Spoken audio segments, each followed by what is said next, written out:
ملک کے 25 کروڑ عوام نا امید ہے اس سسٹم سے. ہمارا یوتھ وہ اس پورے گندے نظام وہ بالکل مایوس ہو چکا ہے. سپریم کورٹ کے سٹنگ ججز کمپلیٹ فل کورٹ وہ بیٹھے اور اس کی آزادانہ انکوائری کرائے اور وہ اس کے اندر پبلک نوٹس کرے. جہاں پرائم منسٹر ہو, جہاں ایجنسیز کے لوگ ہوں اور جو بھی لوگ ہیں ان کو بلائے, ان کے خلاف انکوائری کرے اور ساری پبلک اس کو دیکھے, ٹرانسپیرنٹ طریقے سے ہو. یہ بند کمروں کی فیصلے نہ قوم تسلیم کرتی ہے نہ ہم پی ٹی آئی تسلیم کرتے ہیں, کیونکہ یہ ہمارے خلاف سازش ہے. کیونکہ جب ہم انصاف کی بات کرتے ہیں, رول آف لا کی بات کرتے ہیں, تو وہاں ہم ہی سب سے پہلے نشانہ بنتے ہیں. اس کمیشن کو ہم مسترد کرتے ہیں. یہ ہمیں کسی صورت قابل قبول نہیں ہے. ہم پورے پاکستان میں انشاءاللہ تحریک چلائیں گے, وکلاء کی بھی اور باقی پروٹیسٹ بھی پارٹی کے بہاف پہ بھی ہوگا. پوری قوم کو ہم موبلائز کریں گے کہ اس طرح ملک کا نظام نہیں چل سکتا. سب سے زیادہ شرمناک بات افسوس سے کہنا پڑتا ہے وہ یہ ہے کہ وہ کٹھ پتلی وزیر اعظم اور وہ کٹھ پتلی لوگ جنہوں نے فارم 45 کے ذریعے یہاں اقتدار پہ قبضہ کیا ہے, ڈاکہ زنی کی ہے, انہی لوگوں کی مدد سے جن کو وہ اپنے آپ کو ان کی آنکھ کا تارا کہتے ہیں. مجھے بتائیں شہباز شریف کے الفاظ, ایک تو وہ الگ بات ہے کہ وہ کہتا ہے بیگرز آر ناٹ چوزرز, وہ خود بھی بھکاری ہے اور قوم کو بھی بھکاری بنانا چاہتے ہیں. دوسری طرف وہ کہتا ہے میں اپنے ملک کی اسٹیبلشمنٹ کا آنکھ کا تارا ہوں. تو جن کے خلاف آپ نے انکوائری کرنی ہے, تو جو آپ کو مسلط ہماری قوم کے اوپر کیا ہے ریجیکٹڈ لوگوں کو, وہ کس طرح free fair and transparent investigation کر سکتے ہیں؟ پھر یہ گورنمنٹ کی منظوری سے ہوگا, پھر وہ رپورٹ آئے گی گورنمنٹ کے پاس آئے گی, وہ چاہیں تو پبلش کریں چاہیں تو نہ کریں. تو ایک مجھے بتائیں 6 سٹنگ ججز کے لوگوں کو تو سیکیورٹی نہیں ہے, تو کیا وہ سنگل جج وہ انصاف کر سکے گا ان 6 ججز کے ساتھ؟ صرف 6 ججز کا معاملہ نہیں ہے, یہ پورے پاکستان کی جوڈیشری کا ایشو انوالو ہے. پوری جوڈیشری کو کس طریقے سے آپ انڈر دی کارپیٹ ڈالنے کی یہ تو ایک سازش ہے کہ آپ جو کسی ریٹائرڈ بندے کو بٹھا دیں گے اور وہ گورنمنٹ لائے گی اپنی مرضی کی, وہ ریکمنڈیشنز لائیں گے اور اپنی مرضی کے وہ چاہیں گے تو پبلش کریں گے چاہیں تو نہ کریں گے. اور 2 مثالیں اسی قاضی فائزہ صاحب کی ہمارے پاس موجود ہیں. میمو گیٹ سپریم کورٹ نے جوڈیشل کمیشن بنایا جس کی سربراہی قاضی فائزہ کے پاس تھی, اور کوئٹہ انسیڈنٹ جس میں وکلاء شہید ہوئے تھے, سپریم کورٹ میں جوڈیشل کمیشن بنایا جس کی سربراہی قاضی فائزہ صاحب نے کی تھی.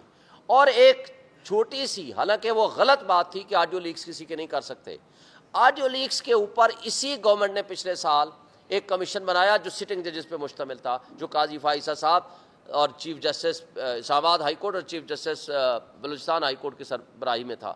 تو مجھے بتائیں کہ یہ اتنا بڑا ایشو ہے, اس کو آپ سٹنگ ججز, آپ سپریم کورٹ کے 14 ججز جو اس وقت 14 یا 15 ججز موجود ہیں, 15 ججز, ان کو چاہیے کہ وہ سارے بیٹھیں, کیونکہ ملک کے 25 کروڑ عوام اپنے آپ کو غیر محفوظ سمجھتے ہیں.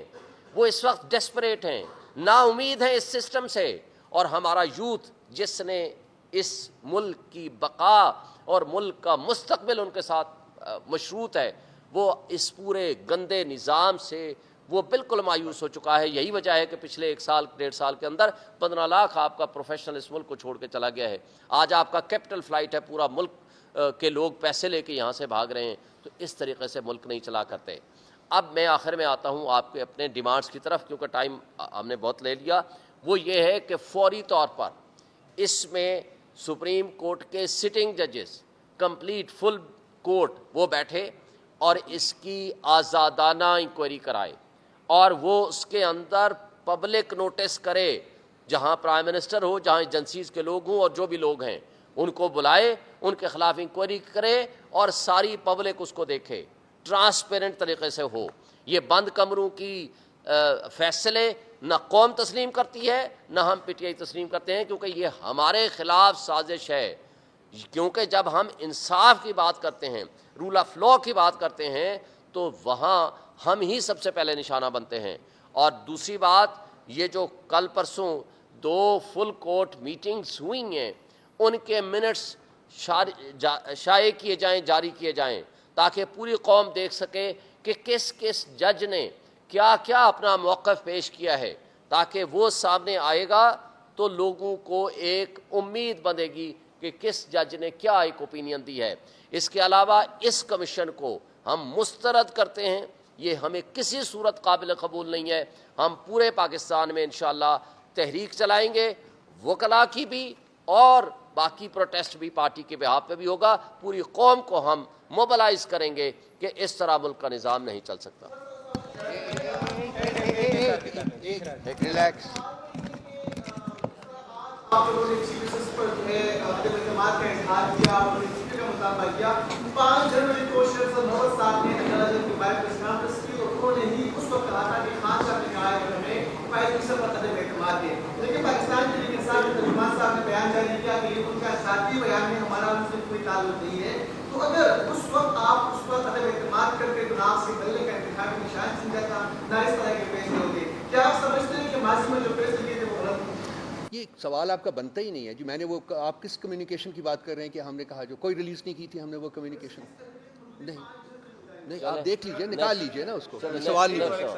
جی ملک صاحب، یہ وہ قاضی فائز صاحب ہیں جن کے خلاف پاکستان تحریک انصاف نے ریفرنس دائر کیا تھا، اب وہ چیف جسٹس آف پاکستان بن چکے ہیں، جن کے خلاف آپ کے گریوسز تھے، کیا ان کو آپ لوگ کے بینچز کے اندر بیٹھنا چاہیے؟ کیونکہ آپ کو بھی پتہ ہے کہ جنگ تبوک کا مشہور واقعہ ہے، مولا علی مشکل شاہ دشمن کو جہنم نصیب کرنے لگے تھے تو اس نے تھوک دیا، پھر آپ نے ان کو قتل نہیں کیا، کہا کہ میرا اس میں ذاتی رنجش بھی شامل ہو سکتی ہے۔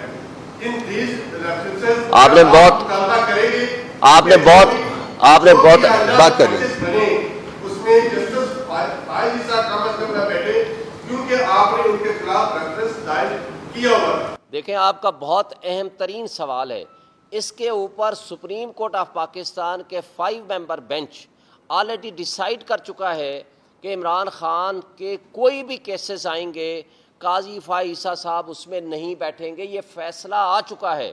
اس لیے اس فیصلے کے جسٹس گلزار صاحب کی سربراہی میں یہ بینچ میں فیصلہ آیا تھا۔ جس دوست کو چاہیے میرے سے واٹس ایپ پہ میرے سے لے لے، میں اس کو آپ کو بھیج دوں گا۔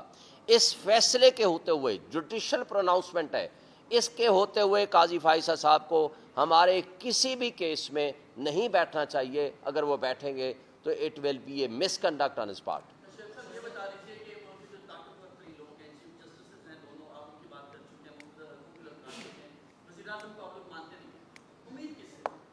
امید ہمیں ان منصفوں سے ہے جو میجورٹی میں ہیں لیکن ان کو انصاف کرنے کا موقع نہیں دیا جا رہا۔ آج بھی ہم ہم کس سے مطالبہ کر رہے ہیں؟ ہم full court of supreme court of Pakistan سے مطالبہ کر رہے ہیں کہ وہ بیٹھیں، پبلک کے سامنے پبلک ہیئرنگ کریں، پبلک کے سامنے سارا سچ سامنے آنا چاہیے۔ وہ ججز بھی آئیں، وہ اپنی اوپینین دیں، اپنی کمپلینٹس بھی بتائیں، اپنے ایویڈنسز بھی لائیں، اور وہ لوگ، وہ مقتدر، وہ ادارے، وہ اپنے لوگوں کی ان کو کٹہرے میں لایا جائے، ان کے خلاف تحقیق اور تفتیش کی جائے۔ اور مجھے بتائیں کہ اگر ادارہ ایز اے ہول ملوث نہیں ہے تو آج تک 3 دن ہو گئے ہیں، 4 دن ہو گئے ہیں، کیوں انہوں نے اپنے ان آفیشلز کے خلاف آج کورٹ مارشل کر کے، اگر وہ یونیفارم پرسن ہیں، اگر وہ سویلینز ہیں، تو ان کے خلاف ڈسپلن پروسیڈنگز کر کے آپ تک یا قوم تک یہ بات کیوں نہیں پہنچائی کہ یہ لوگ جو لوگ ملوث ہیں کہ ہم ان کے خلاف ایکشن لیں گے؟ ہاں جی، آپ کو مس کر رہے تھے ہم۔ آپ نے یہ ایسا لگ رہا ہے کہ صرف میڈیا کی حد تک آپ بیان دے رہے ہیں، عملی طور پر ان کے خلاف کچھ نہیں کریں گے، جیسا کہ ماضی میں ہمیں یہ نظر آیا کہ انہیں کے سامنے درخواستیں لگائی گئی، انہیں کے سامنے پیش ہوئے، یا سائبر کیس سمیت متعدد جو کیسز چیف جسٹس اسلام آباد ہائی کورٹ کے سامنے ہیں، آپ بائیکاٹ کرنے جا رہے ہیں، عملی طور پر قاضی فائز عیسیٰ کے سامنے لیگل ٹیم فیصلہ میں اس طریقے سے کرتے ہیں۔ دیکھیں، پہلی بات تو یہ ہے کہ آپ بائیکاٹ کر کے ہمیں سزا دلوانا چاہتے ہیں۔ ہم اس سسٹم کے اندر رہتے ہوئے اپنے حقوق کا پوری طرح تحفظ کریں گے۔ ایک بات طے ہے، اسی سسٹم کے اندر رہتے ہوئے ہم نے اپنے تمام حقوق کا تحفظ کریں گے، پہلی بات۔ دوسری بات، ہم نے جو کہا ہے آپ نے پریس کانفرنسز، ہمارا پشاور میں سب سے بڑی ریلی ہوگی انشاءاللہ پرسوں اتوار والے دن، اور انشاءاللہ تعالی ہم اس اس وقت جو انصاف کے نظام کے اوپر جو لوگ قابض ہیں 19 کو پنڈی میں 21 کو کراچی میں اناؤنس ہو گئی ہوئی ہیں. انشاءاللہ ہم اس پہ پوری طرح ود فل فورس ہم اس کو بہرحال اس نظام انصاف پہ جو حملہ ہوا ہے اس کو انڈر دی کارپیٹ نہیں جانے دیں.